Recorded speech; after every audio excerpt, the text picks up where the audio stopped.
The stars burned red above Zephyr Prime as Captain Jake Morrison watched the final moments of a civilization through the view screen of the UES Guardian. Massive alien ships moved like dark shadows across the planet's surface, their weapons turning cities into molten glass. The Zephyrian defense fleet was already broken, their elegant silver vessels drifting as lifeless hulks in the void. "Captain, we're receiving multiple distress signals from the planet," Navigator Lisa Kane reported from her station. Her voice carried the tension that gripped the entire bridge crew. They had arrived too late to help, but not too late to witness the horror. Morrison gripped the armrest of his command chair as another wave of explosions bloomed across the planet below. The attacking fleet was unlike anything in the human military databases. Their ships were dark red, almost black, with sweeping curves that made them look like massive predators. Each vessel was easily 3 times the size of the Guardian, and there were dozens of them. "Sir, should we maintain our distance?" Chief Engineer Paul Wright asked over the comm from the engine room. The Guardian was just a destroyer, built for patrol duties and small skirmishes. Against this alien armada, they would last maybe 30 seconds in open combat. "Hold position," Morrison ordered. "Lisa, scan for survivors. Amy, keep our weapons powered, but don't target anything yet. I want to know what we're dealing with before we make any moves." Weapons Officer Amy Foster nodded as her fingers moved across the tactical display. "Unknown energy signatures, Captain. Their weapons appear to be some kind of plasma-based system. Power readings are off the charts." The Guardian hung in space at the edge of the system, hidden behind a small moon. They had been on routine patrol when the distress signals started flooding the communication channels. Morrison had made the decision to investigate despite standing orders to avoid contact with unknown alien forces. Now he was questioning that choice. "Captain, I'm picking up a small Zephyrian vessel breaking orbit," Lisa announced. "It's badly damaged and heading this way. They might not see us, but they're definitely running from something." On the main screen, Morrison could see a sleek ship trailing atmosphere and debris. Its hull was scarred with weapon burns, and parts of it were glowing red-hot. Behind it, 3 of the dark alien vessels were closing fast. "Those things are going to catch that ship long before it reaches the jump point," Amy observed. Morrison watched the pursuit unfold. The Zephyrian vessel was clearly damaged, its engines flickering. The alien ships moved with predatory grace, taking their time. They knew their prey couldn't escape. "Paul, can we reach that Zephyrian ship before those aliens catch it?" Morrison asked. There was a pause before Wright's voice came back. "If we push the engines to redline, maybe. But Captain, those alien ships will see us coming. We'll be exposed." "Sir, our orders are to observe and report," Lisa reminded him quietly. Morrison stared at the tactical display. 3 alien ships were closing on 1 damaged vessel, filled with beings who were probably just trying to survive. Below them, an entire world was being destroyed. The smart move was to stay hidden, gather intelligence, and report back to Earth Command. "Amy, target the lead alien vessel. Paul, give me everything the engines have. Lisa, plot a course to intercept that Zephyrian ship." "Captain?" Lisa turned to look at him. "We're going to save them," Morrison said simply. The Guardian burst from behind the moon like a silver arrow. Morrison had ordered all stealth systems offline and diverted that power to engines and shields. They had one advantage: surprise. "Firing," Amy announced as the Guardian's main cannon spoke. The beam struck the lead alien vessel amidships, causing it to stagger. The alien ship's shields flared but held. "Their shields are strong, but not impossible," Amy reported. "I'm reading some kind of adaptive technology. They're already adjusting to our weapon frequency." The 3 alien ships turned toward the Guardian like hunting wolves sensing new prey. Their response was immediate and devastating. Red energy beams lanced through space, forcing Lisa to throw the Guardian into a sharp turn. "They're fast," she called out as the ship shook under enemy fire. "Faster than they looked." Morrison gripped his chair as the Guardian dove toward the Zephyrian vessel. "Paul, I need more speed. She's giving everything she has, Captain. I can try to overload the jump drive for a short boost, but it's risky." "Do it." The Guardian surged forward as Wright's modifications took effect. They reached the damaged Zephyrian ship just as the alien vessels opened fire again. Morrison's ship took the hits meant for the fleeing vessel, her shields flaring under the assault. "Lisa, get us between those aliens and the Zephyrian ship. Amy, keep firing. Make them think twice about coming closer." The next few minutes became a deadly dance. The Guardian was smaller and more maneuverable than the alien ships, but she was also outgunned. Morrison used every trick he knew. hiding behind debris from the destroyed fleet and using the planet's gravity well to slingshot around obstacles. "The Zephyrian ship is hailing us," Lisa announced. "Put them through." The view screen flickered, showing the bridge of the alien vessel. The being who appeared was tall and elegant, with pale blue skin and large dark eyes. When it spoke, the universal translator rendered its words in accented English. "Human vessel, why do you risk yourselves for strangers?" "Because it's the right thing to do," Morrison replied. "Can you jump out of here?" "Our drive is damaged. We need 15 minutes to repair the containment field." Morrison looked at the tactical display. The 3 alien ships were regrouping for another attack. 15 minutes might as well be 15 hours. "You'll get your 15 minutes, he promised. What followed was the longest quarter hour of Morrison's career. The Guardian danced between the alien ships, taking hits and giving them back. Paul Wright worked miracles in the engine room, keeping their systems running despite overloads and damage. Amy Foster found weak points in the alien shields and exploited them ruthlessly. When the Zephyrian ship finally jumped to safety, carrying the last survivors of their world, Morrison allowed himself a moment of satisfaction. Then he looked at his damage reports and realized the Guardian was in serious trouble. "Captain, jump drive is offline," Paul reported. "We're not going anywhere fast." The 3 alien ships were closing in, and Morrison knew this time there would be no escape. But as he watched them approach, he saw something that made him smile grimly.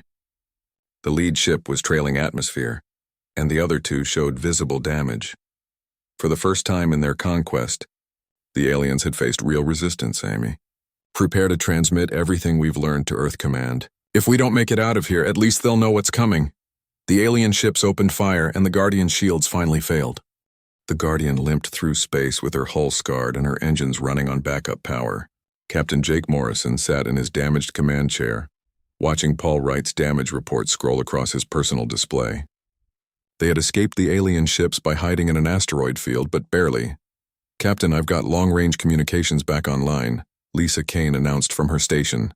Her console sparked occasionally, reminding everyone how close they had come to complete destruction. Morrison nodded. "Open a channel to the Defiant. Emergency priority." The view screen flickered before showing the familiar face of Commander Ryan Bell. Bell had been Morrison's roommate at the Academy 20 years ago, and they had served together on 3 different ships before taking separate commands. "Jake, what the hell happened to your ship?" Bell asked, his eyes taking in the visible damage behind Morrison. "We ran into something new, Ryan. Something dangerous. I need you to change course and meet us at the Kepler station." Bell frowned. "I'm on patrol in the Outer Rim. I can't just abandon my route without proper authorization from command." Morrison leaned forward. "Ryan, listen to me carefully. There's an alien force out here that just destroyed an entire world. They have ships bigger than anything we've ever seen, and they're moving toward human space. How do you know they're headed for us?" Morrison looked toward Amy Foster, who had been analyzing the captured data from their encounter. She nodded and transferred her findings to the main screen. "The survivors we rescued had intelligence on their attack patterns," Morrison explained. "These aliens, they call themselves the Vax Collective, have been moving through this sector systematically. They've destroyed 17 worlds in the past 6 months. Their next target is New Haven." Bell's expression changed immediately. New Haven was home to 8 million human colonists, including his sister and her family. "How long do we have?" Bell asked. 3 days, maybe 4 if we're lucky," Amy replied. "Their advanced fleet is already moving." Bell was quiet for a moment, then nodded. "I'll meet you at Kepler. But Jake, if this goes bad, both our careers are over." "If we don't stop them, careers won't matter," Morrison replied. The transmission ended, and Morrison turned to his crew. "Paul, how long until we can make the jump to Kepler?" "Give me 6 hours to patch the jump drive," Wright answered. "I can't promise it will be pretty, but it should get us there." Morrison nodded and stood up. "Lisa, set course for Kepler as soon as Paul gives the all-clear. I'm going to talk to our passenger." The Zephyrian survivor, who called himself Admiral Kethvar, was resting in the Guardian's small medical bay. The ship's doctor had done what he could for the alien's injuries, but Kethvar's species was still largely unknown to human medicine. "Admiral," Morrison said as he entered the medical bay, "how are you feeling?" Kethvar's large dark eyes focused on Morrison. "I am alive because of your actions, Captain. My people owe you a debt that can never be repaid." Morrison sat down in the chair beside the medical bed. "Tell me about the Vax, everything you know." For the next hour, Kethvar described the alien threat in detail. The Vax Collective was an empire built on conquest and resource extraction. They would arrive at a world, destroy all resistance, enslave the population, and strip mine the planet before moving on. They had been expanding for decades, growing stronger with each victory. Their technology is advanced but not impossible to defeat, Kethvar explained. The problem is their numbers. For every ship you destroy, they have 10 more. They overwhelm their enemies through sheer force. What about their tactics? Morrison asked. Brutal but effective. They target civilian populations first to break morale. They use fear as a weapon. Most worlds surrender without fighting once they see what happened to others.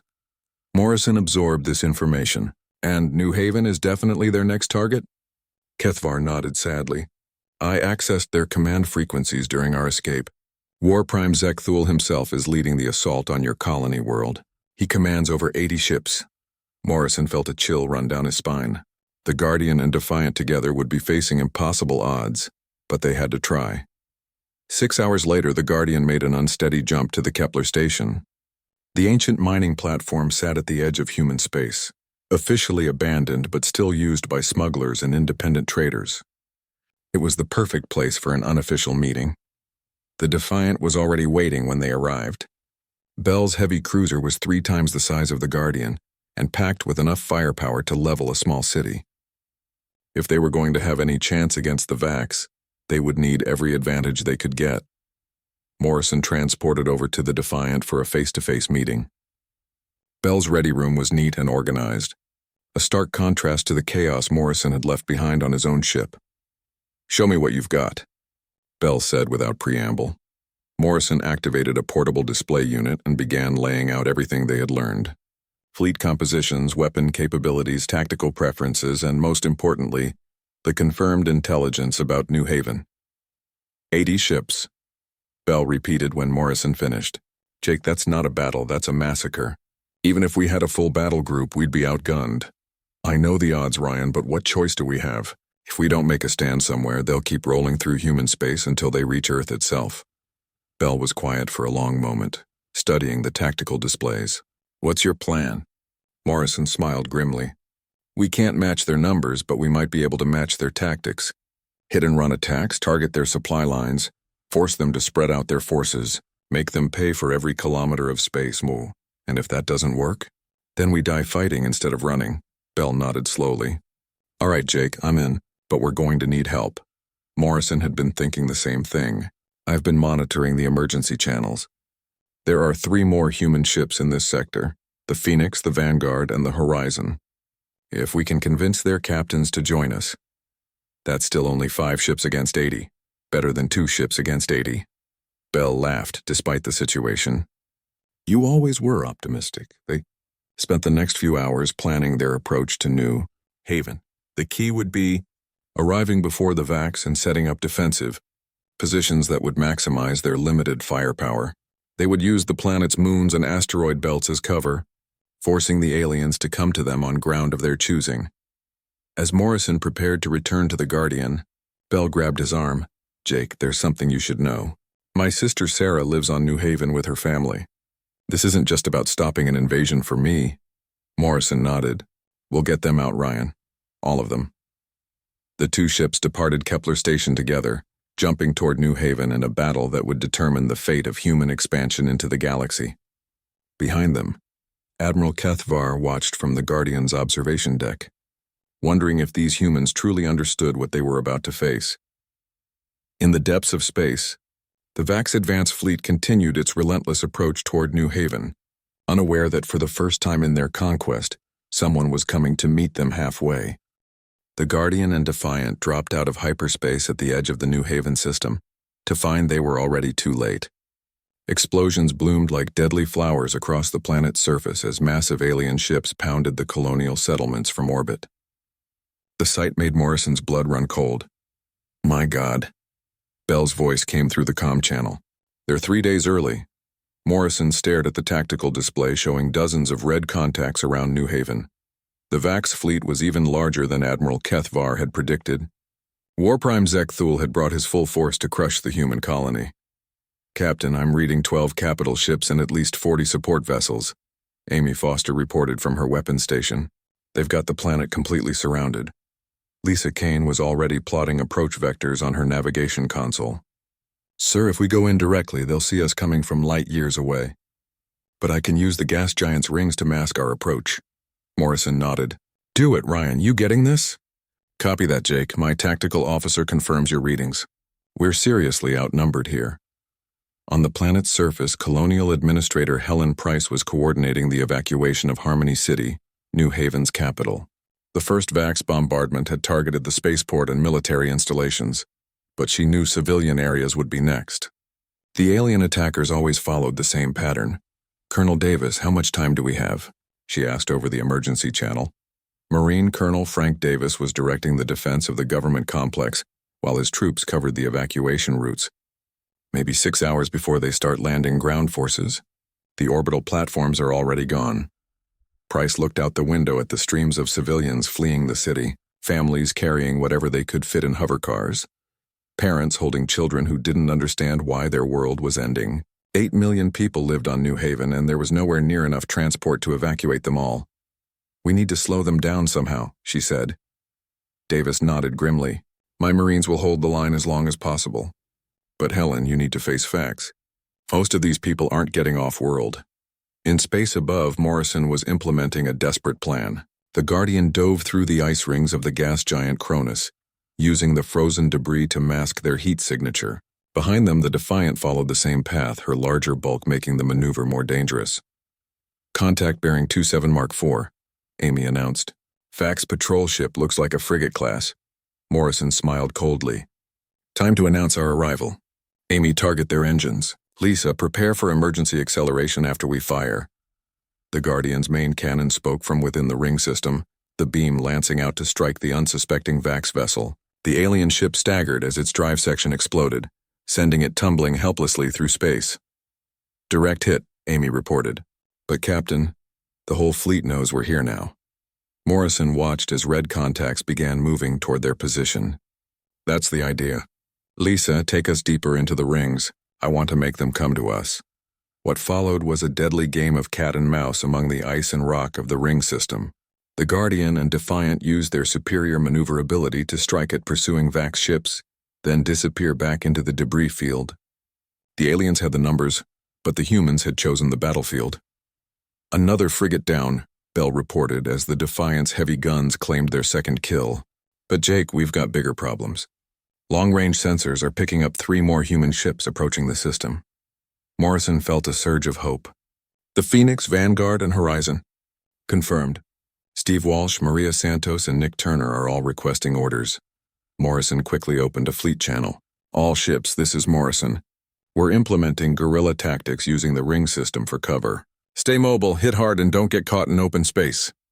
Captain Steve Walsh's voice crackled over the comm from the destroyer Phoenix. Copy that, Morrison. My crew's ready for a fight. Captain Maria Santos of the frigate Vanguard was more cautious. Captain Morrison, are you certain this is wise? We're facing overwhelming odds. The odds don't matter anymore, Morrison replied. If we don't stop them here, they'll keep destroying human worlds until they reach Earth. This is where we make our stand. Captain Nick Turner of the support vessel Horizon was already scanning the enemy fleet. I'm reading some interesting energy signatures from those VAX ships. Their shield harmonics might have an exploitable weakness. Paul Wright's voice came through from the Guardian's engine room. Captain, I'm detecting the same thing. If we can modulate our weapons to match their shield frequency, we might be able to punch through their defenses. Morrison felt the first real hope since arriving at New Haven. Paul, work with Turner's crew. I want that solution in 30 minutes. The battle continued to rage through the ring system as the human ships played a deadly game of hide-and-seek with their pursuers. The Phoenix and Vanguard proved as skilled as their captains, using chunks of ice the size of buildings to block enemy fire while launching their own attacks. Meanwhile, on New Haven's surface, Colonel Davis had organized a counterattack against the first wave of VAX ground forces. The aliens had landed near the capital city, expecting to face minimal resistance from colonial militia. Instead, they found themselves fighting experienced Marines who knew the terrain. Helen, we've retaken the spaceport, Davis reported. My troops captured some of their equipment. The tech boys think they can reverse engineer their personal shields. Administrator Price felt a glimmer of hope. How many people have we evacuated so far? About 2 million. The emergency shelters in the mountains can hold another 3 million if we can keep the vax away from them. Back in space, Paul Wright had made his breakthrough. Captain, I've cracked their shield harmonics. Transmitting the frequency data to all ships now. Morrison watched as Amy recalibrated their weapons. All ships prepare for coordinated strike. Target the command vessel. Maximum firepower. The 5 human ships emerged from the ring system in perfect formation, their weapons now tuned to exploit the vax shield weakness. The result was devastating. Beams that had previously been absorbed by alien defenses now punched through like the shields weren't even there. The vax command ship, a massive dreadnought that had seemed invulnerable, suddenly found itself taking critical damage. Secondary explosions rippled along its hull as the human weapons found their mark. War Prime Zekthul felt his ship shudder under the unexpected assault. For the first time in his career, his fleet was taking serious losses from an inferior force. These humans were not following the expected pattern of quick surrender or futile heroic charges. "Commaster, signal the reserve fleet," he ordered. "I want every ship in this sector converging on New Haven immediately." His communications officer hesitated. "War Prime, that will leave our supply lines undefended." "I don't care. These humans must be crushed completely, or they will inspire others to resist." Morrison watched the tactical display as new contacts began appearing at the edge of the system. Dozens of ships, then hundreds, all bearing down on New Haven with murderous intent. "All ships, this is Morrison," he broadcast on the fleet channel. "Sensors are showing massive reinforcements inbound. We've got maybe 2 hours before they arrive." The response from his fellow captains was immediate and unanimous. They would stay and fight regardless of the odds. The defense of New Haven had become something larger than a single battle. It had become a symbol of human determination to resist tyranny. As the 5 human ships prepared for the arrival of the main Vax Armada, Morrison allowed himself one moment of pride. They had proven that the aliens could be hurt, could be made to bleed. That knowledge would spread throughout the galaxy, and others would find the courage to resist. The real battle was about to begin. The message arrived just as Morrison was preparing for what seemed like a hopeless final battle. Long-range communications crackled to life with transmissions from across the galaxy, each one more surprising than the last. "Human fleet, this is Admiral Vel Terran of the Alterian Republic," came the first transmission. "We are sending 12 warships to assist in your defense of New Haven." Morrison stared at the view screen in disbelief. The Alterians had remained neutral throughout the Vax expansion, refusing to take sides in what they called other species conflicts. "Captain Morrison, this is Trademaster Colvin of the Kithera Union," another voice announced. "Our fastest frigates are en route to your position. The Vax have disrupted trade for too long." Amy Foster was frantically updating the tactical display as more ships appeared on long-range sensors. "Captain, I'm reading over 60 vessels of various configurations approaching the system. These aren't human ships." Lisa Kane was trying to make sense of the navigation data flooding her console. "Sir, we've got ships from 7 different species converging on New Haven. I've never seen anything like this." Morrison opened a channel to Admiral Kethvar, who was monitoring the situation from the Guardian's observation deck. "Admiral, what's happening here?" The Zephyrian survivor's dark eyes held something Morrison had not seen before. Hope. "Captain Morrison, word of your stand against the Vax has spread throughout the galaxy. For the first time, species are seeing that these invaders can be resisted." Ryan Bell's voice came through from the Defiant. "Jake, this is incredible. We've got Drakmari battlecruisers, Alterian shield ships, Kithera fast attack craft, and species I can't even identify all heading our way." Morrison felt the weight of responsibility settling on his shoulders. Somehow, his decision to save one Zephyrian vessel had sparked something much larger than he could have imagined. "All incoming vessels. This is Captain Morrison of the UES Guardian," he broadcast on all frequencies. "I'm coordinating the defense of New Haven. We need to establish a unified command structure immediately." The next hour was organized chaos as ships from different species attempted to coordinate their efforts. Each race brought their own technologies, tactics, and command protocols. The universal translators worked overtime as Morrison tried to forge a coherent battle plan from the diverse fleet. Admiral Vel Terran of the Alterians proved to be a skilled strategist. Her ships carried powerful shield generators that could protect multiple vessels at once. Captain Morrison, if we position our shield ships correctly, we can create defensive barriers that your more mobile vessels can use for cover.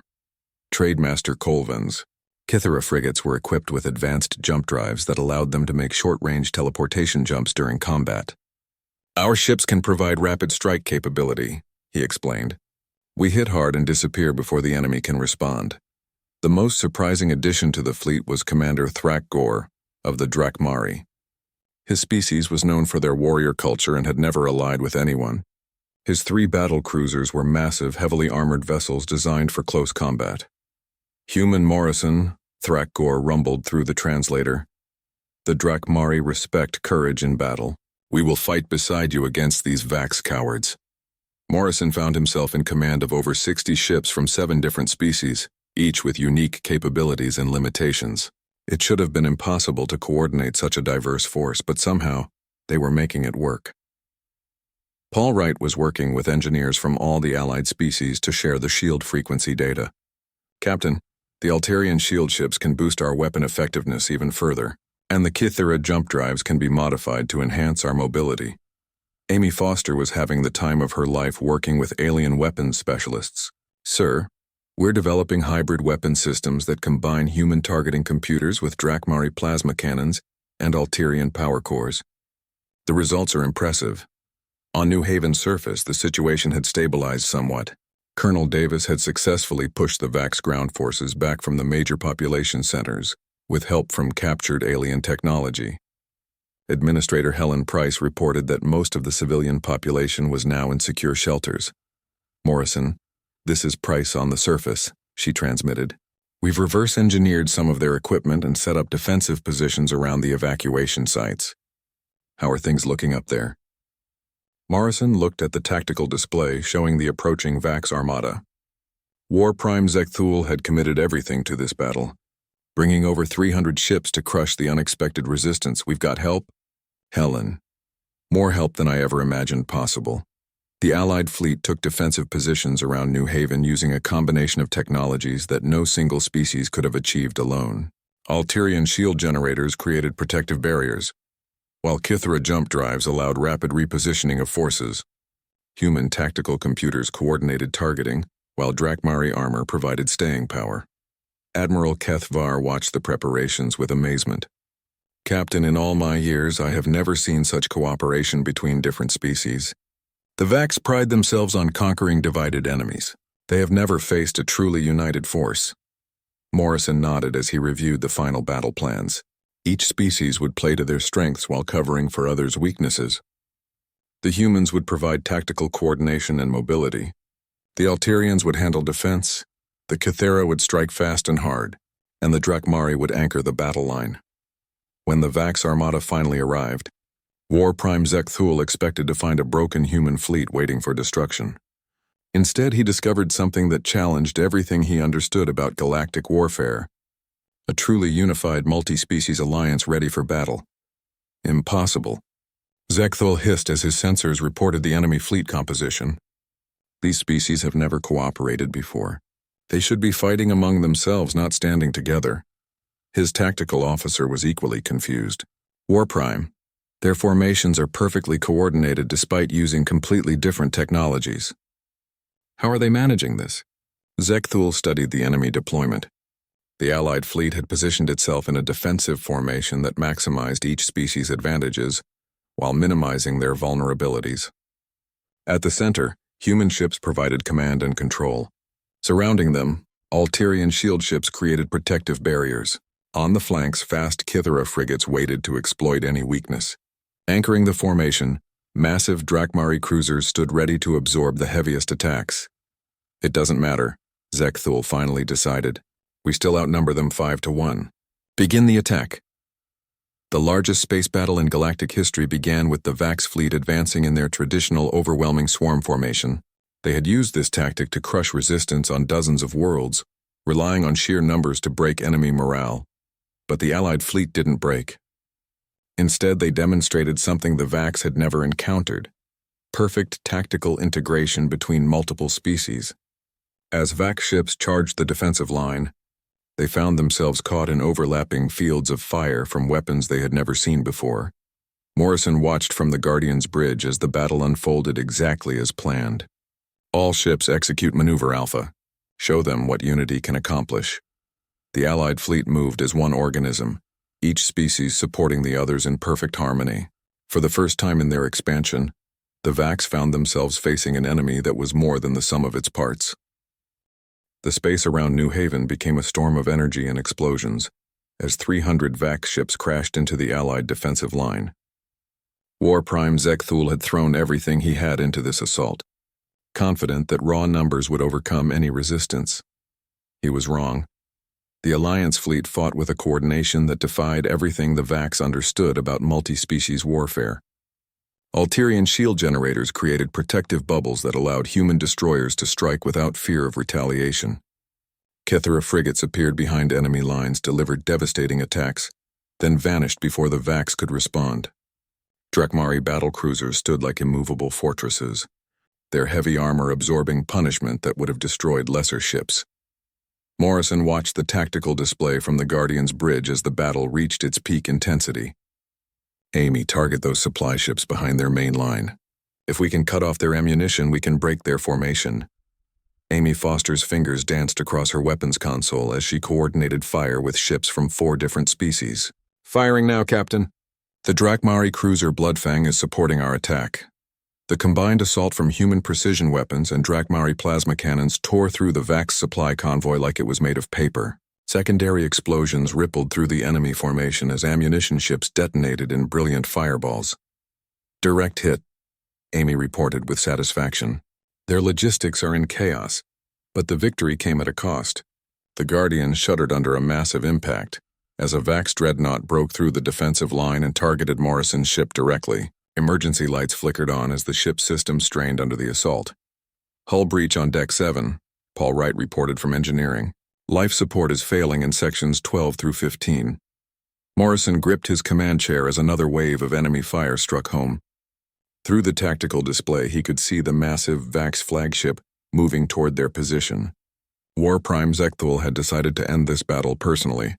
Captain, the flagship is targeting us specifically, Lisa Kane announced. I think they want to take out our command ship. Morrison smiled grimly. Throughout the battle, the Guardian had served as the coordination hub for the entire Alliance fleet. If Zekthul could destroy Morrison's ship, the carefully orchestrated defense might collapse into chaos. Ryan, can you provide cover? Morrison called to the Defiant. Bell's response came immediately. Already moving to intercept, Jake, but that thing is huge. I don't know how long we can hold it off. Morrison watched as the Defiant moved between the Guardian and the approaching flagship. Bell's heavy cruiser was powerful, but against a ship the size of the Vax dreadnought it was like a fighter trying to stop a battleship. All Allied ships, this is Morrison. He broadcast across the fleet. The enemy flagship is breaking through our lines. We need everything you've got to stop it. The response was immediate. Admiral Velteron's shield ships moved to protect the Defiant, while Trademaster Colven's frigates began hit-and-run attacks on the dreadnought's flanks. Commander Thrakgor brought his battlecruisers into close range, their heavy armor allowing them to trade shots with the massive enemy vessel. But it wasn't enough. The Vax flagship was simply too large and too well armed. Morrison watched helplessly as the Defiant took hit after hit, her shields failing under the relentless assault. Jake, my ship is falling apart, Bell reported, his voice strained. I can't hold this position much longer. Morrison looked at his damage reports. The Guardian was in bad shape, but her engines were still functional. Paul Wright had managed to restore power to the jump drive, though he warned it was only good for one more activation. Paul, how close do we need to be for a successful ramming attack? Morrison asked quietly. There was silence from the engine room before Wright's voice came back, tight with understanding. Close enough to see the whites of their eyes, Captain. But sir, if we ram that ship, there won't be enough left of us to fill a coffee cup. Morrison nodded. He had known this moment might come when he first decided to stand against the Vax. The question was whether his sacrifice would be worth it. Lisa, plot a collision course with that flagship. Full speed, Captain. Lisa turned to look at him, her face pale. Do it. Admiral Kethvar appeared on the bridge, having left his observation post to witness the final moments. Captain Morrison, there may be another way. If you can disable their command center without destroying your ship, it might cause the same chaos in their ranks. Morrison considered this for a moment, then shook his head. Too risky. We might not get a second chance. The Guardian accelerated toward the Vax flagship as Morrison opened a fleet-wide channel. All ships, this is Morrison. It's been an honor serving with you. Continue the fight and remember what we've accomplished here today. The response came from every ship in the Allied fleet. Voices in dozens of languages, all saying the same thing in different words. They would remember. They would continue the fight. And they would never surrender. As the Guardian closed the final distance to the enemy flagship, Paul Wright's voice crackled over the comm one last time. Captain, I've got an idea. It's crazy, but it might work. Talk to me, Paul. I can overload the jump drive just before impact. Instead of ramming them, we jump away at the last second, but we leave behind a massive energy discharge that should fry their command systems. Morrison felt hope surge through him. Can you guarantee it will work? Nothing's guaranteed in engineering, Captain. But it's worth a shot. Morrison nodded. Do it! The Guardian bore down on the Vax flagship like an arrow aimed at the heart of their enemy. War Prime Zek Thul watched the approaching human ship with something resembling respect. These humans were brave, he had to admit, even if they were fools. At the last possible second, just as the two ships were about to collide, the Guardian vanished in a brilliant flash of light. The jump drive overload created an electromagnetic pulse that swept through the flagship's hull, frying electronics and overwhelming their command systems. The Guardian reappeared several thousand kilometers away, her hull scorched but intact. On the flagship, War Prime Zek Thul found himself commanding a dead ship. Communications were down, weapons were offline, and navigation was completely destroyed. Without their flagship's coordination, the Vax fleet began to fall apart. Individual captains, used to following orders rather than thinking for themselves, made poor tactical decisions. The Alliance fleet pressed their advantage, and what had been a difficult battle became a rout. All Vax vessels, this is Admiral Morrison, he announced, using his field promotion. Your flagship is disabled and your fleet is broken. Surrender now and we will allow you to withdraw to your home territory. The response came not from Zek Thul, but from one of his subordinates. We accept your terms, human. The Vax Collective withdraws from this sector. As the alien ships limped away from New Haven, Morrison stood on the bridge of his battered ship and looked at the mixed fleet around him, ships from 7 different species united in their determination to resist tyranny. Admiral Keth Var approached him with something that might have been a smile on his alien features. Captain, what you have accomplished here will change the galaxy forever. Never again will species face the Vax alone. Morrison nodded, then opened a channel to the surface. Helen, this is Morrison. New Haven is secure. The threat is over. Administrator Price's voice came back filled with emotion. Thank you, Captain. All of you. You've saved 8 million lives today. But Morrison knew they had done more than that. They had proven that different species could work together, that tyrants could be resisted, and that sometimes standing up to impossible odds was the only way to create change. 6 months later, Morrison stood on the bridge of his new flagship, the UES Liberation, as it jumped toward the Kepler system. Behind him, the largest multi-species fleet in galactic history prepared to liberate the first of many worlds conquered by the Vax. The Guardian had been just one ship against an empire, but it had proven that sometimes one act of defiance could light a fire that burned across the stars.